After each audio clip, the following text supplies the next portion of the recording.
Hey folks, I get you some light. I'm under the Jeep, and I just thought I'd give you proof that I was under the Jeep. No, I'm looking at my existing Rubicon Express control arms, as you can see in the video here. Control arms, yay! Okay. So I was saying that I have a problem where there's a noise coming from my control arms, and I mean, I don't know how well I can show you this, but just have a look at these arms. Hold on. See how beat up they are? So when I got them, much like I keep talking about with these Claytons that I want to rebuild the ends, see the ends? They use these Rubicon Express Superflex joints, which I rebuilt many of them because they were mostly shot. All these nicks and scars, they were on there when I got the arms. These things were given to me by a friend who wheels hard. Right, so the noise that I'm hearing, I thought was from one of the arms that maybe I had not rebuilt.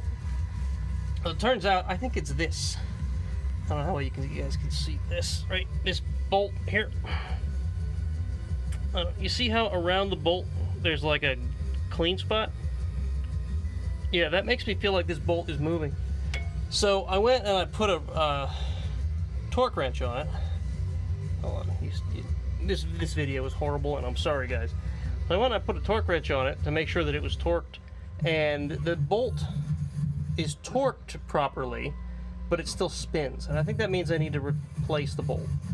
It didn't tighten any, which makes me feel better. It's not going anywhere. It's just like, it's as tight as it'll go, and yet it still spins in the joint there. And I think it's allowing some forward and backward movement of this lower control arm. This is on the front of the Jeep, by the way, in case you didn't figure that out. And that's exactly where I'm hearing the noise from. So, word to the wise folks, clean the bottom of your Jeep before you get underneath it. So anyway, the point I'm trying to make is simply, I think that's my noise, and I'm not worried about it at this point. I still want to get those Clayton arms on, and that's going to happen. But Jamboree's coming up next weekend, and I wanted to make sure my Jeep wasn't going to fall apart on the trail, and I'm pretty sure that's not going to happen now. So, yeah. Hope you guys enjoyed my short little video. Please ignore the copyrighted music in the background. It's obviously not intended to be there. Sorry.